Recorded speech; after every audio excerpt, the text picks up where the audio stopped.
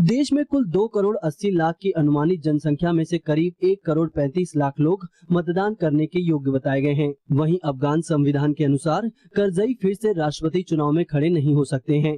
राष्ट्रपति चुनाव की शुरुआती परिणामों की घोषणा 24 अप्रैल को होगी। अब बात भारत में आम चुनावों की। सोनिया गांधी ने आज भाजपा के साथ ओडिशा के बीजू जनता दल को भी अपने निशाने पर लिया। वहीं कांग्रेस को दलित और आदिवासियों का हितैषी बताते हुए जनता से वोट मांगे। सत्तारूढ़ दल कांग्रेस अध्यक्ष सोनिया गांधी ने लोगों को आगाह किया कि वे भारतीय जनता पार्टी के लंबे चौड़े वादों के झांसे में न आए। शनिवार को ओडिशा के नौपता जिले में आयोजित जनसभा में सोनिया ने कहा कि विभिन्न राजनीतिक दल चुनाव पूर्व जनता से बड़े बड़े वादे करते हैं और सत्ता पाने के लिए लोगों को गुमराह कर रहे हैं। साथ ही उन्होंने प्रदेश की नवीन पटनायक सरकार को भी कटघरे में खड़ा किया। हमारे विरोधी भाजपा और उनके पहले के बीजेडी जैसे साथी, क्योंकि बीजेडी आपको याद होगा एनडीए के साथ थी और बीच में यहाँ प्रदेश स्तर पर भी उनके साथ थी। और तो वैसे तो ये लोग झूठे इल्ज़ाम लगाने में बाज नहीं आते, लेकिन अपने भीतर ये लोग कभी झांक कर नहीं देखना चाहते हैं। अपनी रैली में भारी संख्या में मौजूद दलित और आदिवासी जनता को भी सोनिया ने आज टारगेट किया। सोनिया ने कहा कि कांग्रेस ने हमेशा दलित व निम्न वर्ग के लोगों का साथ दिया है। समाज के कमजोर वर्गों, खासकर दलितों और आदिवासियों, पिछड़ों, महिलाओं और हर एक आदमी की जिंदगी में खुशहाली के लिए जितनी लड़ाई कांग्रेस ने लड़ी, कभी किसी ने नहीं लड़ी। इसी का नतीजा है कि पहले के मुकाबले आज सभी वर्गों की हालत पहले से बेहतर हुई है। वहीं किसानों का ध्यान खींचने के लिए सोनिया ने भूमि अधिग्रहण बिल पर कांग्रेस की जमकर तारीफ की। आपके यहाँ के बहुत से ऐसे लोग हैं जिनकी जमीनें ले ली गई और उनका पुनर्वास अभी तक नहीं हुआ। इसीलिए हमने नया भूमि अधिग्रहण कानून बनाकर और ये ऐसा अधिकार दिया आपको कि अब किसी की भी जमीन उसकी सहमति, सही मुआवजा और पूरी तरह पुनर्वास की गारंटी के बाद ही खरीदी जा सकेगी। यूपीए के 10 साल की शासनकाल की उपलब्धियां गिनाते हुए सोनिया ने शिक्षा और सूचना के अधिकार कानूनों का जिक्र किया, तो वहीं कांग्रेस को तीसरी बार मौका देने की अपील करते हुए जनता को स्वास्थ्य का अधिकार भी देने का सोनिया ने भरोसा दिलाया। वहीं दूसरी ओर नरेंद्र मोदी ने मध्य प्रदेश के शिवपुरी में आज अपनी रैली में कांग्रेस पर जमकर निशाना साधा। मोदी ने कहा कि कांग्रेस के लिए राहुल गांधी का करियर बनाना पहली प्राथमिकता है और देश दूसरी। मुख्य विपक्षी दल भारतीय जनता पार्टी के पीएम उम्मीदवार नरेंद्र मोदी ने शनिवार को मध्य प्रदेश के शिवपुरी में कांग्रेस पर जमकर निशाना साधा। उन्होंने कहा कि कांग्रेस के लिए राहुल गांधी को स्थापित करना पहली प्राथमिकता है और देश दूसरी।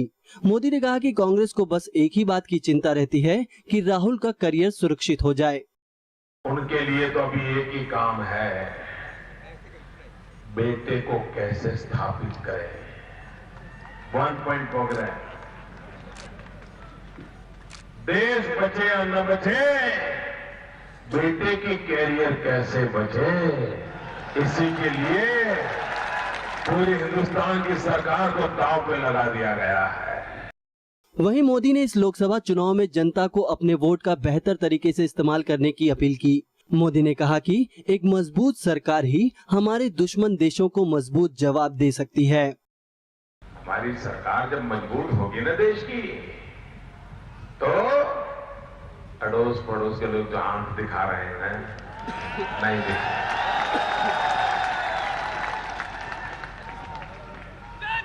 हमें सरकार मजबूत बनानी है, लेकिन किसी को आंख दिखाने के लिए नहीं, लेकिन उनको आंख मिलाने के लिए, मजबूर करने के लिए हमें सरकार मजबूत बनानी है।